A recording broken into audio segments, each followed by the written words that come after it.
پاکستان کے سیاسی پنڈت اور بزرگ کہا کرتے تھے کہ جب ایک سیاستدان اپنے دوسرے سیاسی مخالف کو جیل کے اندر بھیجتا ہے تو اس کے بعد جو جیل کے اندر بھیجنے والا سیاستدان ہوتا ہے اس کے دن گنے جاتے ہیں، یعنی کہ پھر آہستہ آہستہ اس کا جو عروج ہوتا ہے وہ زوال کی طرف چلنا شروع ہو جاتا ہے، اور یہ ہر جانب ہوتا ہے۔ امریکہ کے اندر ہو تب بھی، انڈیا کے اندر ہو تب بھی، پاکستان کے اندر ہو تب بھی، بنگلہ دیش کے اندر ہو تب بھی، دنیا کے کسی ملک کے اندر جب بھی کوئی سیاستدان اپنے سیاسی مخالف کو جان چھڑوانے کے لیے جیل میں بھیجتا ہے تو پھر وہ جیل بھیجنے والا جو ہوتا ہے وہ اس کے کمزور ہونے کے دن شروع ہو جاتے ہیں۔ اور یہی سارے معاملات اگر پاکستان کے اندر دیکھے رہے تو ہمیں بزرگوں کی اور جو سیاسی پنڈت تھے ان کی باتیں سچ ہوتی نظر آتی ہیں۔ دیکھیے اس وقت ان لوگوں نے عمران خان کو جیل کے اندر رکھا ہوا ہے یہ سوچ کے جیل میں ڈالا تھا جان چھوٹ جائے گی، نہ زیادہ تقریریں کرے گا، نہ زیادہ باہر عوام کے اندر آ سکے گا، نہ اس کے کوئی احتجاج ہوں گے، نہ اس کے کوئی دھرنے ہوں گے، نہ اس کی کوئی ریلیاں ہوں گی، نہ اس کی کوئی تقریریں ہوں گی، نہ اس کے کوئی خطاب ہوں گے، نہ اس کی دھمکیاں ہوں گی، نہ اس کی سیاسی حکمت عملی ہوگی، تو ہم اس سے ہر چیز سے جان چھڑوا لیں گے۔ لوگ جو ہیں وہ اس کے گھر کے باہر دیکھیں آپ کیمپ لگا کے بیٹھے ہوتے تھے، آپ کو یاد ہوگا کہ جب عمران خان رہتا تھا لاہور کے اندر تو کیمپ لگا کے لوگ بیٹھے ہوئے ہوتے تھے کہ جی عمران خان کی ہم نے حفاظت کرنی ہے، زمان پارک کے اندر عمران خان کے ساتھ ہم نے کھڑے ہونا ہے، عمران خان کو اکیلا نہیں چھوڑنا، کیا کچھ ہوتا تھا۔ اور پھر یہ ساری چیزیں جب آؤٹ آف کنٹرول ہو گئی، جب حکومت کو پتہ چل گیا کہ ہمارے دلوں میں تو اتنا تیل ہی نہیں ہے، تو انہوں نے عمران خان کو جھوٹے مقدمے کر کے جیل کے اندر ڈال دیا۔ اور اب وہ یہ سوچ رہے تھے کہ جی جیل کے اندر چلا گیا ہے، چلو خدا کا شکر ہے جان چھوٹ گئی ہے، مگر ان کے تو گلے پڑ گیا ہے عمران خان، ایسی گلے کی ہڈی بن گیا ہے کہ اب جس کو نہ نگلا جا سکتا ہے نہ اگلا جا سکتا ہے۔ عمران خان جیل کے اندر بیٹھ کر بھی ان کو ایسی نت ڈال رہے کہ یہ حیران ہے، یہ پریشان ہے کہ ہم کیا کریں۔ اندازہ لگائیے اس کی ایک تصویر باہر آتی ہے پوری دنیا کے سوشل میڈیا کے اوپر چھا جاتی ہے، اس کی ایک آڈیو باہر آتی ہے پوری دنیا کے سوشل میڈیا کے اوپر چھا جاتی ہے، اور سوشل میڈیا سے یہ بیچارے اتنے تنگ ہیں، اتنے ذلیل ہیں کہ اب یہ وہ فائر وال لگاتے پھر رہے ہیں کہ جی یہ فائر وال لگائیں گے تو یہ جو آوازیں ہیں یہ دب جائیں گی۔ حالانکہ آپ یہ دیکھ لیجئے کہ بہت بڑے بڑے لوگ جو ہیں ٹی وی کے اوپر آ کے یہ کہہ چکے کہ یہ پی ٹی آئی کی تو جو مقبولیت ہے تو 7% سے بھی زیادہ نہیں ہے، تو 7% کی آواز دبانے کے لیے اندازہ لگائیے ان کو فائر وال لگانی پڑ گئی ہے۔ کتنا ان لوگوں کو اندازہ لگائیے کہ پاکستان تحریک انصاف جو ہے وہ سخت ٹائم دے رہی ہے، ٹف ٹائم دے رہی ہے، کتنا ان کو چیلنجز کا جو ہے وہ سامنا کرنا پڑا ہے۔ اب اور بھی کچھ ایسی طریقہ ہے خبریں سامنے آئی کہ جو بڑی دلچسپ ہے، مثال کے طور کے اوپر بہت بڑی ایک وکٹ گری ہے، یعنی کہ آپ یوں سمجھ لیجیے کہ نون لیگ کی کمر ٹوٹ گئی ہے، نون لیگ کی حکومت جو تھی اس کا آپ ایسے سمجھیں کہ رائٹ ہینڈ کٹ گیا، اتنی بڑی ان کی ایک وکٹ گر گئی ہے۔ وہ کون سی وکٹ ہے اس کے حوالے سے جو تفصیلات ہیں وہ بھی ہم آپ کے ساتھ شیئر کریں گے، میں آپ کو بتاؤں گا کہ کیا ہونے جا رہا ہے۔ پھر ایک خطاب کی تیاری بھی کی جا رہی ہے، جو ایک بہت بڑا خطاب کیا جائے گا، وہ خطاب کس کا ہے، اس خطاب کے اندر کیا کیا باتیں ہو سکتی ہیں، وہ خطاب کتنا امپورٹنٹ ہے، اس کے اوپر بھی میں آپ کو بتاؤں گا کہ کیا کچھ کیا جا رہا ہے۔ پھر عمران خان سے ایک مرتبہ پھر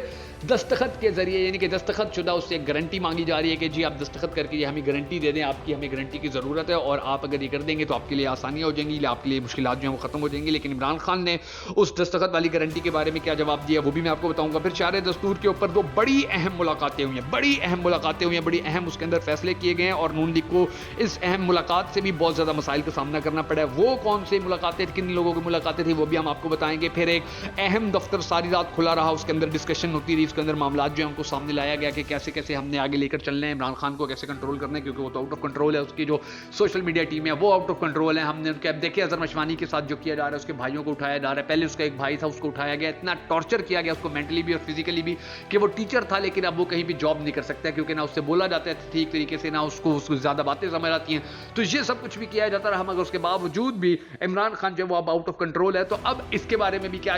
کچھ مزید کیا جا رہا ہے وہ بھی ہم آپ کو بتائیں گے، مگر اس سے پہلے ہمیشہ کی طرح آپ سے یہ ریکویسٹ ہے کہ دیکھیے ہمارے ٹی وی چینلز کے اوپر تو حقیقت بتائی نہیں جاتی ہے، وہ تو ہیں کنٹرولڈ، وہ تو ہیں سینسرڈ، تو سوشل میڈیا کے اوپر جو حقائق سامنے آتے ہیں ان آوازوں کو سپورٹ کرنے کے لیے آپ نے ہماری اس ویڈیو کو لائک کرنا ہے، ہماری اس ویڈیو کو شیئر کرنا ہے، کیونکہ آپ کی سپورٹ کے بغیر ہم کچھ بھی نہیں ہیں۔ آپ سپورٹ کریں گے تو یہ آواز اسی طرح آپ تک پہنچتی رہے گی، آپ سپورٹ نہیں کریں گے تو ڈیفینیٹلی بہت ساری آوازیں بند کروا دی گئی ہیں، یہ آواز بھی بند ہو جائے گی، اور ہم سب کو یہ بھی دعا کرنے کے اللہ تبارک و تعالیٰ ہمارے ملک کے حالات کے اوپر، ہمارے پاکستان کی عوام کے اوپر رحم فرمائے، ہمارے ملک کے مسائل حل ہوں، ہمارا ملک دنیا کے ترقی یافتہ ممالک کی صف میں کھڑا ہونے میں کامیاب ہو سکے۔ اگر آپ بھی ہم سب کے ساتھ مل کر اس دعا میں شامل ہونا چاہیں تو کمنٹ سیکشن کے اندر آمین ضرور لکھ دیجیے گا۔ میں ہوں شکیل حیدر اور آپ دیکھ رہے ہیں آپ کا موسٹ فیوریٹ چینل بگا فیکٹس۔ اب ناظرین گرامی سب سے پہلے میں آپ کو سپریم کورٹ کے اندر ایک تماشا لگا ہوا ہے وہ میں آپ کو بتاتا ہوں جی۔ سپریم کورٹ کے اندر قاضی صاحب کے سامنے ایک کیس لگا ہوا ہے، اور وہ جو کیس ہے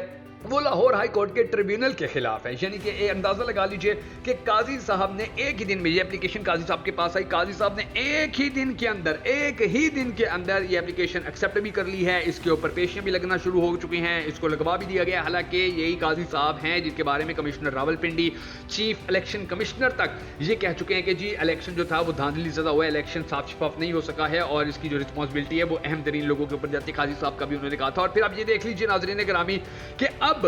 اس کیس کو یعنی کہ اب جو دھاندلی ہوئی ہے الیکشن کے اندر اس کیس کو اب دوبارہ سے کھولنے کے حوالے سے یعنی کہ پہلے تو یہ ہوتا تھا نا قاضی صاحب کے پاس کیس آتے تھے تو قاضی صاحب پی ٹی آئی کیس لے کے آتے تھے وہ کہتی تھی یہ تو ہائی کورٹ کے اندر چل رہا ہے, یہ ہائی کورٹ سے جب فیصلہ آئے گا اس کے بعد سپریم کورٹ کے اندر لے کے آئیں, یہ قانون کا طریقہ ہے, یہ قانون کا راستہ ہے. مگر اب ہائی کورٹ کے اندر گئے بغیر ہی جو الیکشن کمیشن ہے وہ سپریم کورٹ پہنچ گیا اور سپریم کورٹ نے ایک ہی دن کے اندر ایکسیپٹ کر لیا ان کی اپلیکیشن, ایک ہی دن کے اندر انہوں نے اوکے کر دیا, ایک ہی دن کے اندر جس کے اوپر کارروائی شروع ہو گئی. یہ پاکستان کی جو عدلیہ ہے, جو ہماری سپریم عدلیہ ہے, اس کی آپ یہ حالت زار دیکھ لیجیے. اچھا اس کے بعد آپ یہ دیکھ لیجئے کہ بہت بڑی وکٹ گری ہے, نون لیگ کو بڑا زیادہ نقصان ہوا ہے, حکومت جو ہے وہ تھرا کے رہ گئی ہے, پریشان ہو کے رہ گئی ہے کہ اب ہم کیا کریں, اور وہ وکٹ ہے پاکستان پیپلز پارٹی. دیکھیے اس وقت بات یہ ہے کہ مکمل طور کے اوپر نون لیگ سے پاکستان پیپلز پارٹی جو ہے وہ ناراض ہے. محسن نقوی بلاول بھٹو سے ملاقات کر رہے ہیں, آصف علی زرداری سے ملاقات کر رہے ہیں, ان کو منا رہے ہیں, ان کے ساتھ ڈسکشن کر رہے ہیں, ان کے ساتھ باتیں کی جا رہی ہیں, ان کے مطالبات سامنے لائے جا رہے ہیں, مگر وہ نہیں مان رہے ہیں. دیکھیے میں نے آپ کو پچھلی بھی کچھ ویڈیوز کے اندر بتایا تھا, خبر سامنے آئی تھی کہ جی اب پاکستان پیپلز پارٹی جو ہے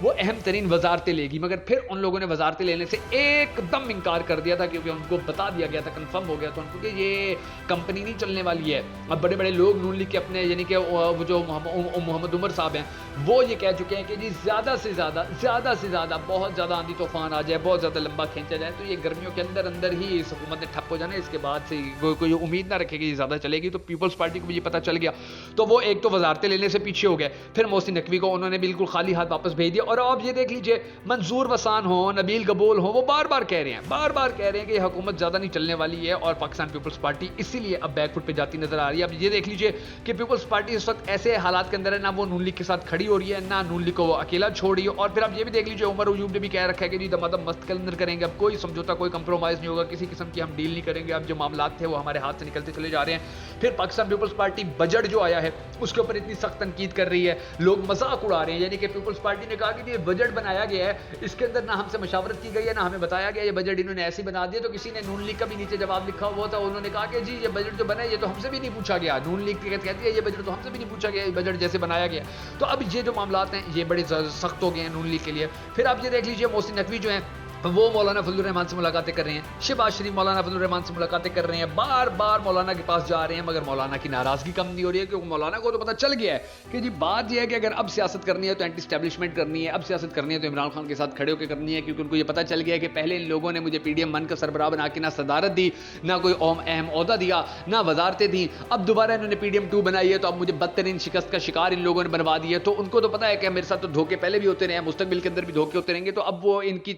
چکنی چبڑی جو باتیں ہیں ان کے اندر نہیں آ رہے, بلکہ وہ سینہ تان کے آنکھوں میں آنکھیں ڈال کے کھڑے ہوں اور بڑے سخت قسم کے وہ بیانات دے رہے ہیں. آپ ان کی تقریریں سنیں, اسٹیبلشمنٹ کے خلاف بڑی سخت باتیں کر رہے ہیں, بڑے سخت قسم کے ان کے بیانات جو ہیں وہ سامنے آ رہے ہیں. تو وہ راضی نہیں ہو رہے ہیں. مولانا صاحب کو راضی کرنے میں شہباز شریف بھی ناکام نظر آ رہا ہے, محسن نقوی بھی پوری طرح ناکام نظر آ رہا ہے. عمران خان کو اب میں نے آپ کو بتایا تھا کہ جی عمران خان جو ہے اب وہ واضح طور کے اوپر یہ اعلان کرتے نظر آ رہے ہیں کہ کسی قسم کا کوئی کمپرومائز, کوئی سمجھوتا, کوئی مذاکرات نہیں ہوں گے. محمود اچکزئی جو ہیں, کیونکہ آپ یہ دیکھ لیجئے تحریک تحفظ آئین جو ہے اب اس کی جو لیڈرشپ ہے محمود اچکزئی صاحب کے پاس ہے, تو انہوں نے کہا ہے کہ جی کسی نے کوئی بات چیت کرنی ہے, ڈسکشن کرنی ہے تو وہ محمود اچکزئی صاحب کے پاس جائے اور ان سے جو معاملات ہیں وہ چلائے, اس کے علاوہ اور کوئی راستہ نہیں ہے. اب جو شہباز شریف ہیں وہ ایک خطاب تیار کر کے بیٹھے ہوئے ہیں, میں نے آپ کو خطاب کے بارے میں بتایا تھا, کل بھی انہوں نے کرنا تھا وہ نہیں کر سکے, پرسوں بھی کرنا تھا, شاید آج ہو جائے. اور وہ خطاب یہ ہے کہ جی نئے اعلانات ہوں گے, نئے پلان ہوں گے اور بہت کچھ وہ پاکستانی قوم کو بتائیں گے کہ جی ہم یہ کریں گے, ہم وہ کریں گے. حالانکہ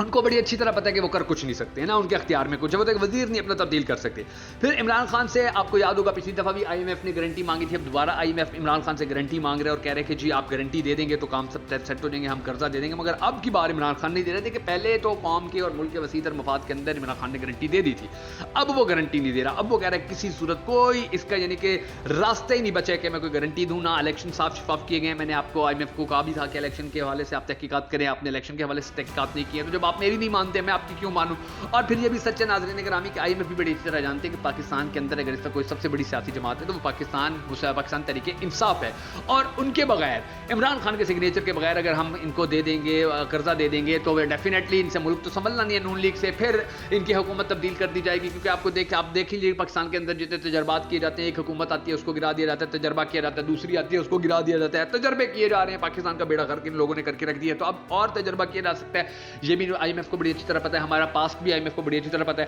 تو عمران خان کے سگنیچر کے بغیر تو اب قرضہ جو ہے وہ ملنے کے جو امکانات ہیں وہ مزید کم ہوتے چلے جا رہے ہیں, اور IMF نے رابطہ بھی کیا ہے عمران خان کے ساتھ. لیکن اب جو دلچسپ سچویشن ہے اس کے اندر دیکھنا ہے کہ نون لیگ خود کو کیسے نکالتے ہیں اور عمران خان کس طرح سے اب اپنی جو سیاسی پارٹی ہے اس کو لے کر چلتے ہیں, کب عمران خان رہا ہوتے ہیں.